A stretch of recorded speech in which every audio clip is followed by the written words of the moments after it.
Daar is sulke eienaardighede in orbitale manoeuvres, veral in gravitasiemanoeuvres tydens vlugte na die maan, wanneer onnodig ingewikkelde trajekte verkies word. Ek gaan 'n voorbeeld op my simulator wys. Die lyne voor die maan, voor die ruimtetuig, is die rigting en snelheidsvektore. Met ander woorde, hoe groter die vektor, hoe hoër is die spoed.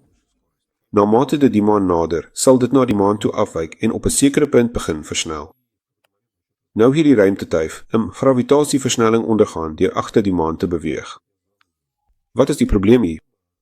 Dit is baie moeilik om die tuig presies te rig, sodat dit op die regte tyd op die regte plek uitkom, want selfs 'n vertraging van 'n paar sekondes sal reeds die vlugbaan beïnvloed.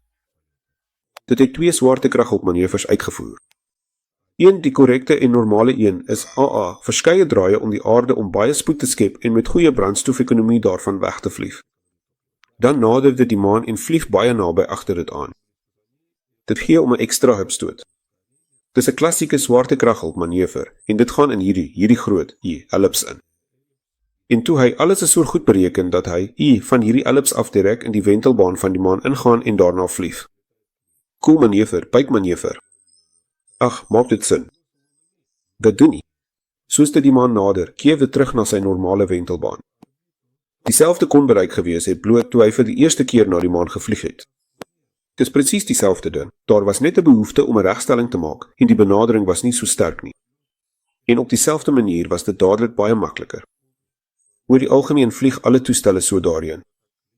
Maar die Japanese en sommige ander ook, hulle kies so 'n vreemde manier om hierdie ekstra, baie komplekse, baie arbeidsintensieve berekeninge en baie riskante manoeuvre te doen. Hier. Die punt van hierdie manoeuvre is baie twyfelagtig. Daar is geen brandstofverbruik nie, indien nie die teenoorgestelde te sê nie. Ons spandeer meer brandstof en daar is meer risiko's. Want op hierdie traject moes die tuig 100% nog 'n korreksie maak om presies by die maan uit te kom, want om net so in die maan te tref, dit is baie moeilik.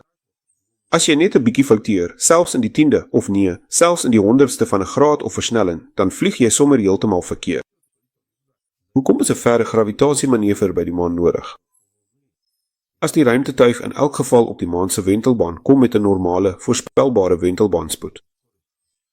Die kans om die ruimtetuig in sulke manoeuvres te verloor is enorm en die nut is nul.